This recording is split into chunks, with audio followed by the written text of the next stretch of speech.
Every single day across the United States, hundreds of homicide files are quietly moved from the active desks of detectives into the cold, silent steel cabinets of the archives. When a murder occurs, it detonates like a bomb in a community. The headlines scream in bold ink, the television broadcasts flash with red and blue lights, and the public demands immediate justice. But as the weeks turn into months and the months into decades, the public attention inevitably drifts away. The news cycles refresh, the yellow police tape is torn down, and the agonizing noise of the investigation fades into an absolute, suffocating silence. What remains are the boxes. Cardboard boxes locked in climate-controlled police warehouses filled with yellowed index cards, grainy black and white crime scene photographs, and physical evidence wrapped in plastic bags that haven't been touched in 50 years. These are the forgotten cases, the ones where the lead investigator retired, the witnesses passed away, and the perpetrators walked among us, completely free, taking their dark secrets to the grave. The files we are opening today are not the famous, overanalyzed cases of American history. These are the mysteries that made a nation hold its breath, only to vanish entirely from the public consciousness, leaving behind families who are still waiting for answers in the dark. This is the true story of 10 forgotten murder cases that still haunt America. Welcome back to the Wayne Archive, the digital vault where we tear away the redaction tape and shine a cold, hard light on the cases the system tried to close. In the annals of American true crime, names like Bundy, Dahmer, and the Zodiac dominate the cultural landscape. But the true terror of crime in America doesn't lie within the files of the famous predators. The true terror lies within the cases that were never solved, never closed, and eventually completely forgotten by the world outside. When a killer escapes justice, the crime doesn't end. It remains suspended in time, poisoning the town, the family, and the very ground where it occurred. Today, we are stepping into the dark, mid-century heart of America's unsolved ledger. We are going to analyze crime scene telemetry, dissect corrupted police files, and examine the raw, unsettling data of 10 cases that should have been solved, but instead became permanent ghosts in the machine. Lock your doors, pull the blinds, and let's look at the evidence they locked away.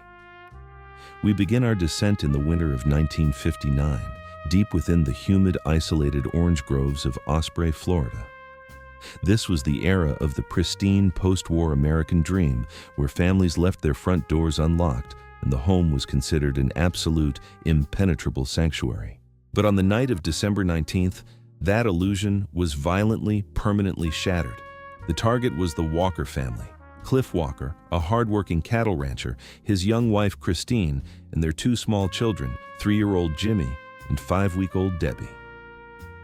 They lived in a modest, isolated ranch house at the end of a long, unpaved dirt road. When a family friend arrived the following morning to help Cliff with his cattle, he walked into a scene of absolute, calculated slaughter. Cliff had been shot multiple times in the head at close range. Christine had been brutally assaulted and shot. The two infant children had been systematically executed in their beds. The physical evidence left behind by the perpetrator was maddeningly specific, yet entirely useless to the local sheriff's department. The killer had spent a significant amount of time inside the house after the executions. A bloody footprint from a size 9 work boot was stamped into the hardwood floor. A single dark hair was recovered from Christine's body. On the kitchen counter sat a half-eaten box of chocolates and a cereal magazine that did not belong to the family. The FBI was instantly mobilized, launching one of the most massive sweeping manhunts in the history of the American South. Investigators intercepted long-distance bus routes, ran ballistics on hundreds of firearms, and cross-referenced thousands of migrant workers passing through the Florida agricultural corridors. The investigation took a terrifying psychological turn years later, when detectives focused heavily on two notorious drifters, Dick Hickok and Perry Smith, the infamous killers who had executed the Clutter family in Kansas just 1 month prior, a crime immortalized in the book In Cold Blood.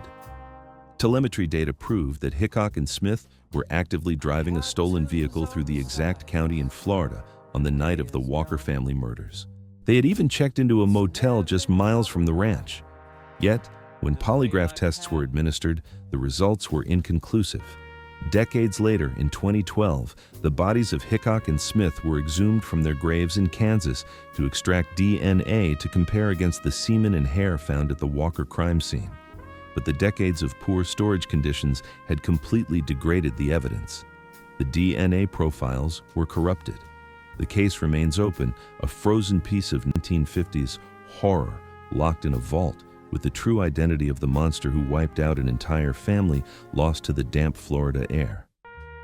From the isolated groves of Florida, we moved to the cold industrial concrete of Philadelphia in February 1957. A small-town hunter checking his traps in a desolate, brush-covered lot off Susquehanna Road stumbles across a large, heavy cardboard box that originally contained a baby bassinet from a local department store. When he opens the cardboard flaps, he freezes. Inside lies the naked, severely bruised body of a young boy, roughly 4 to 6 years old, wrapped in a cheap piece of faded flannel cloth. His hair had been crudely, violently chopped off post-mortem, with clumps of the boy's hair still clinging to his shoulders. The medical examiner's report revealed a history of extreme physical abuse, chronic malnutrition, and a surgical scar on his ankle that indicated someone had once provided him with medical care. This case, which became known to history as the boy in the box, triggered an unprecedented wave of public obsession and police frustration. The Philadelphia Police Department printed hundreds of thousands of posters displaying the boy's post-mortem face, placing them in every grocery store, gas station, and post office across the eastern seaboard. They checked the records of every orphanage, foster home, and hospital in the tri-state area. But no one ever stepped forward to claim him. The boy was a ghost. He existed completely outside of the standard societal grid. For over 65 years, his name remained blank on his headstone, reading simply, "America's Unknown Child." It wasn't until December 2022, using the bleeding edge of genetic genealogy, that scientists finally cracked the identity of the boy, revealing his name to be Joseph Augustus Zarelli. But while the archive finally gave the boy his name back, the primary question remains entirely unanswered. Who put Joseph in that box? The individuals responsible for his care in 1957 have either vanished into the American landscape or died of old age, leaving the identity of his executioner locked behind an impenetrable wall of time. As we move deeper into the mid-century ledger, we leave behind the domestic crimes and step into the hunting grounds of America's unidentified serial predators. In the spring of 1946, a wave of stark psychological terror completely paralyzed the border city of Texarkana, which straddles the line between Texas and Arkansas. The predator was dubbed the Phantom Killer, and his methodology was designed to maximize public panic. He targeted young couples parked in secluded lovers' lanes along the dark, pine-forested backroads of the city.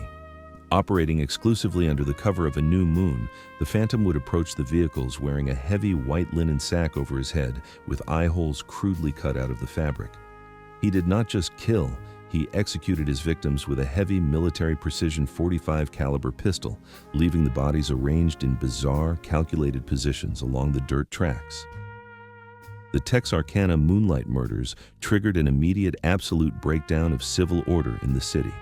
The Texas Rangers, led by the legendary investigator Manuel Gonzalez, flooded the town with heavy weaponry.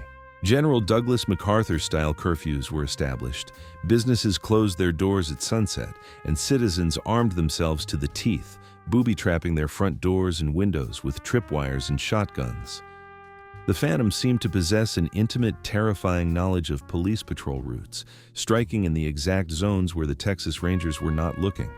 The primary suspect was a notorious local criminal and car thief named Ewell Swinney, who possessed a violent history and whose wife gave a detailed, chilling confession to the police, outlining how Swinney would return home covered in mud and blood on the exact nights of the attacks. But under the legal framework of the 1940s, a wife could not legally testify against her husband in court. The confession was ruled inadmissible. Swinney was eventually sent to prison on a habitual car theft charge, and the murders abruptly stopped, but the state could never officially convict him of the slayings. The Phantom was never legally unmasked, and the files remain permanently open, a haunting reminder of the spring when a man with a white sack turned a quiet southern city into a live-fire combat zone. The architecture of these unidentified killers becomes even more clinical when we look at the case of the 3X killer, who stalked the dark industrial waterfronts of New York and New Jersey in the summer of 1930. This predator did not hide in the shadows. He actively communicated with the police and the press, leaving a series of typed, highly complex letters signed with a bizarre geometric symbol resembling 3 intersecting letter X's. The letters claimed that the killer was operating as part of a highly classified international secret society dedicated to executing specific individuals who had violated a hidden code of conduct. The physical evidence was exceptionally cold. The 3X killer utilized a rare foreign-made automatic pistol that fired ammunition manufactured exclusively in Europe. He would strike his victims in broad daylight, slipping through the crowded streets of Manhattan without a single witness being able to provide a definitive description of his face. His letters to the police contained accurate, unredacted details about the crime scenes that only the killer could have known, proving that he was actively watching the police investigations from the crowd. Then, just as suddenly as the terror began, the letters ceased. The 3X killer vanished entirely from the New York landscape. Behavioral analysts from the FBI have spent decades reviewing the typography of the 3X letters, concluding that the killer possessed an advanced technical background, likely an engineer or a former military intelligence officer who utilized the chaos of the Great Depression to execute a highly private, deeply calculated vendetta. The files remain in the basement of the NYPD, completely cold, the ink fading on the letters of a monster who treated the streets of New York as his personal chessboard. The final and perhaps most disturbing tier of the archive belongs to the cases where the identity of the prime suspect was an absolute open secret, but the case collapsed entirely due to a wall of institutional corruption, small-town silence, or legal technicalities. We step inside the year 1981 into the dusty agricultural town of Skidmore, Missouri. The town was entirely dominated by a man named Ken McElroy. McElroy was not a covert serial killer. He was an aggressive daylight tyrant. For over 20 years, he terrorized the county, committing arson, livestock theft, and physical assaults against the elderly and children with complete impunity. Every time he was arrested, he would threaten the witnesses with a loaded shotgun, causing them to recant their statements on the witness stand. The local legal apparatus was completely powerless to stop him. On July 10, 1981, McElroy walked into the local tavern in broad daylight, carrying an automatic rifle, completely free on bail after shooting a 70-year-old local grocer in the neck. The town had reached its absolute breaking point. A crowd of over 60 local citizens surrounded McElroy's heavy silver pickup truck in the center of the main street. In broad daylight, in front of dozens of witnesses, multiple firearms were discharged into the cab of the truck. Ken McElroy was instantly killed. When the FBI and the State Highway Patrol arrived to investigate the execution, they were met with an absolute, impenetrable wall of silence. 60 people stood on that street. Dozens of people saw the shooters. Yet, when every single citizen was interrogated in isolated rooms, the answer was exactly the same. I didn't see anything. I heard shots and I hit the ground. No one broke. No one pointed a finger. The grand jury refused to issue a single indictment, and the federal civil rights investigation was dropped. The execution of Ken McElroy remains officially unsolved. It stands as a chilling testament to what happens when the legal framework of an American town completely fails, forcing the community to execute its own rough justice and bury the truth forever beneath a code of absolute silence. This small-town omerta mirrors the corporate erasure of the 1982 Chicago Tylenol murders.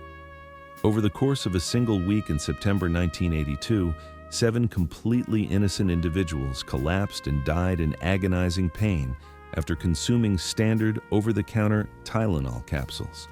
An immediate toxicological analysis revealed that an unknown subject had systematically intercepted the plastic bottles from grocery store shelves, opened the gelatin capsules and filled them with lethal doses of potassium cyanide before placing them back on the retail racks. The panic was immediate and international. The Johnson & Johnson Corporation recalled over 31 million bottles of medicine from store shelves across the planet, changing the entire structural packaging of consumer goods forever with the invention of the tamper-evident seal. The FBI launched a massive multi-agency task force focusing heavily on a man named James Lewis, who had sent a chilling extortion letter to the pharmaceutical company demanding $1 million to stop the poisoning. Lewis was arrested and served 13 years in federal prison for extortion, but the state could never physically link him to the actual store shelves in Chicago on the week of the murders. The physical evidence, the contaminated bottles and the surveillance tapes from the retail stores, sat in storage boxes for decades. James Lewis passed away in 2023, taking whatever knowledge he possessed directly to the grave. The greatest act of random domestic chemical terrorism in American history remains an open, unconvicted file. A terrifying reminder that the items we pull off our grocery store shelves are only as safe as the stranger who stood there before us. When we review these 10 cold, static-filled files from the depths of the American ledger, we are forced to confront a deeply unsettling truth about our society. We look at the heavy brick police stations and the sprawling federal databases, and we operate under the comforting illusion that the truth always surfaces, that justice is an absolute, inevitable mathematical equation. But the raw data of the archive proves that this is a lie. Justice is fragile. It can be completely derailed by a drop of rain on a crime scene, a corrupt sheriff in a small town, or a decade of poor storage conditions in a police warehouse. The monsters who walked through the orange groves of Florida, the pine woods of Texarkana, and the crowded aisles of Chicago did not vanish into thin air because they were supernatural ghosts. They vanished because they understood how to exploit the cracks in our human systems. They lived out their lives, watched the news reports fade, and died in comfortable beds, leaving behind nothing but cardboard boxes filled with unreadable data. If this deep dive into the suppressed and forgotten files of American history made you look closer at the locked doors of your own home, hit that subscribe button and join us here at the Wayne Archive. We will continue to pull the heavy boxes out of the dark, decode the corrupted telemetry, and fight for the names that the world tried to forget. Review the evidence, analyze the impossible geometry of these cold cases, and drop a number in the comments section below to tell me which case disturbed your psychological profile the most. Thank you for stepping into the vault with us today. And remember, just because a file is closed doesn't mean the shadow has left the room.